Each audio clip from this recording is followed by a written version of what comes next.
এই দিনটা ছিল সপ্তাহখানেক আগের। আমাদের পাড়ার এক কাকু কাকিমার বাড়িতে পুজো উপলক্ষে নেমন্তন্ন ছিল। আমরা প্রথমেই গিয়ে কী করছিলাম, ঠাকুরটার ছবি তুলছিলাম, প্রণাম করছিলাম, ঠাকুরটার ছবি তুলছিলাম। মানে মন্দিরটা কী সুন্দর সাজিয়েছে দেখুন। খুব একটা ভালো বোঝা যাচ্ছে না ক্যামেরা, কিন্তু খুব সুন্দর সাজিয়েছিল। তারপর আমরা বসে গেছি খাওয়ার জন্য। আমার পাশে আমার ভাই বসেছে, সামনে বসেছে বর্ষা, আর আরেকটা চেয়ার ফাঁকাই ছিল, কেউ বসেনি। আমরা গল্প করছিলাম, ছবি তুলছিলাম, আর বর্ষা ওইদিকে তাকাচ্ছে, ওই পাশে ওর ভাই বসেছে। ওর ভাইকে কত করে ডাকা হলো, এখানে এলো না। তারপরে এই তো আমাদেরকে খেতে দিয়ে দিল। প্রথম পাতে ছিল স্যালাড আর লেবু, তারপরে দিল বেগুনি, ফ্রায়েড রাইস আর পনির। ঠাকুরের খাবার তো খুব টেস্টি হয়। আমি কেন জানি না, বিয়ে বাড়ি কোনো অনুষ্ঠান বাড়ির থেকে এই ঠাকুরের ভোগটা খেতে আমার বেশি ভালো লাগে।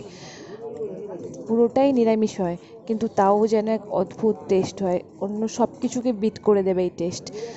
আমি সেকেন্ড টাইম ফ্রায়েড রাইস আর পনিরটা নিয়েছিলাম, আর ঝুরি আলু ভাজা। আমি আবার ঝুরি আলু ভাজা দিয়ে ফ্রায়েড রাইস পনির মেখে খাচ্ছিলাম, কি অদ্ভুত কম্বিনেশান।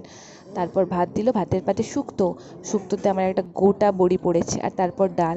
এই ডালটার কথা কি বলবো, এত টেস্টি, আমার মানে মনে হচ্ছিল যেন অমৃত। ডাল এত সুন্দর হয় বাবা। তারপর দিয়েছিল মিক্সড ভেজ, মিক্সড ভেজটাও ভালো ছিল, কিন্তু তেলটা একটু বেশি মনে হয়েছিল।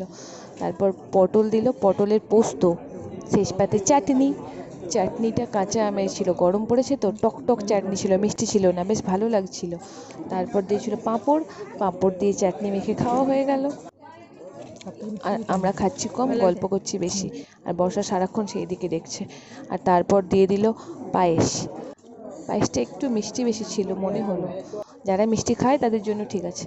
তারপরে শেষ পাতে ঠান্ডা ঠান্ডা দই আর মিষ্টি। আমাদের খাওয়া কমপ্লিট হয়ে গেল। তারপর আমরা চলে এলাম বাড়ির পথে। ডাইজেস্ট করার জন্য ছিল দুটো হাজমলা।